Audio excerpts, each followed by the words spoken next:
Just want to take a few minutes today to walk you through our new capabilities within the YourICP application, which is DiscoverICP. So whether you're a marketer looking to ultimately expand your total addressable market with contacts, or if I say that it's a champion of yours that's moved on to a new organization and you're looking for the replacement within that org. So this is where you come in today. And once you log into the application, click on the Discover ICP tab, and you're going to get started with finding a new audience. Now, once you get in and you say, okay, look, I'm going to find those IT decision makers, right? So let me go and enter that in here. I'm going to go and save this. And then I go into my geolocation and identify, or at least being able to select exactly where I want my prospects or the companies in which I am looking to target, trying to find, or at least base my targeting on that location. So I define it either by the company or the contact location. Again, when I drill into the company location, I can define that whether it's any satellite office or specifically targeting the headquarters. Once you go further down, you're going to define that. Now, in this case, I'm going to look for, companies within the US based on their specific headquarters, and I'm going to move on to defining the exact target companies which I'm going after. Now, as you notice, as I'm defining my audience, these numbers here in the bottom right-hand corner are updating in real time. So again, however I'm expanding or refining my audience, those numbers will update accordingly. Now, once I get into define my target companies, say I have a list of target accounts that I want to go after. Say it's, hey, large, and I'm looking for tech.dell.com. Say I'm looking for, Microsoft, what have you, right? So we're looking at, large enterprise level companies. I can go and enter those domains here. Now, if you have a list, you can literally just go and click on the upload list functionality and select your list and ultimately get it imported into the platform.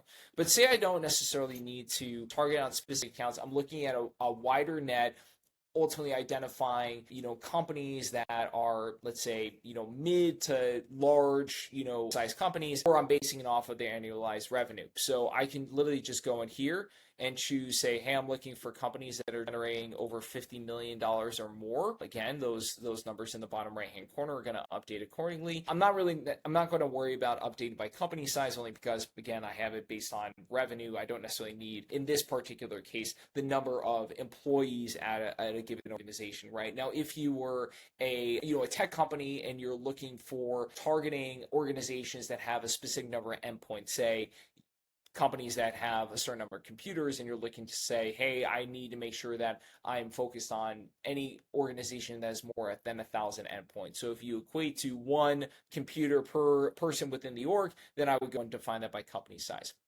In this case, I'm just going to keep it to revenue. Now let's go into defining the contact criteria. Now again, because I'm looking at these IT decision makers, let me go and search based on the specific function in which they're in, right? So I'm going to look at everybody within IT. Again, security technology, that works well enough for me. Again, if I'm looking at specifically for manager and above, I can go and select that there. The other option that you have here is based on the buying role that we have on that individual within the organization, I can go and expand on that and say, hey, I'm actually looking for the technical decision maker. I can just flag that, and then it's depending, regardless of the size of the organization, as long as I know that that person's flagged, again, I want to make sure that I'm targeting that person accordingly. Once I have the roles ultimately defined, when I get into the contact criteria, again, depending on how I am engaging with this person, right? Say I know that I'm going to be doing an email blast, or that I have a group of SDRs that are going to be ultimately calling. I want to make sure that I click on the specific, flags here, and making sure that I have 100% verified work email. And it's not just, hey, it's a valid email in which somebody is actually, there's an inbox that's available. We're talking, hey, I want to make sure that this person is actually going to open their email, and it's not just a spam, software that's out there and ultimately, clicking those links for me. So in this case, I want to work and flag that verified work email. Now let's go and refine that criteria. So again, I can base it on, hey, say the person's new within the organization and I want to send them a congratulations and welcome to the org, really excited. If you need any help, let me go and click on that. Then I would go and say, hey, I'm going to select somebody who has joined their organization within the past 3 months. Certainly very helpful when you're, looking there to provide advice or guidance or what have you within the organization. In this case, I say, look, I actually have a list of unsubscribes that I want to make sure that I'm suppressing from that list. it's just as important to identify who not to contact as much as it is obviously for the people that you need to contact. Now, in this case, I actually have a list that I want to import. Let me go and select that file. I'm going to go in here and say, okay, here's my list of unsubscribes. Fantastic. See how quickly that was imported. There's 101 contacts that were identified. And let me go and save that draft. So that's pretty much the process. Once I have my audience defined and I said, hey, this is fantastic. There's over 124,000 companies that are available and there's roughly 3.6 million contacts. Fantastic. You know what?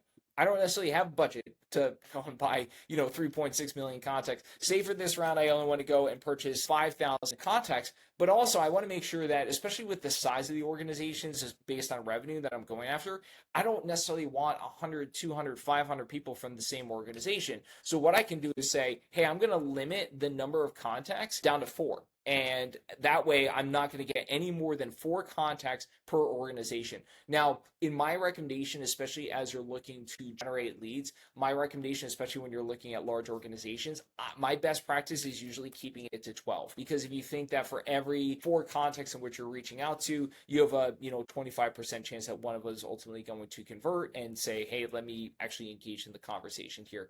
So once you go through that process, pretty straightforward. You're going to go and enter in your billing information. You have the ability to ultimately go and either pay with a credit card up front, or if you just want to be sent an invoice, if you're spending a few $1,000s and you say, hey, look, I got to send this through my procurement team and ultimately get this process, then you can ultimately set yourself up to be sent an invoice. So that's pretty much the walkthrough on the platform. If you have any questions, always here to help out. Thanks again and enjoy the rest of your day.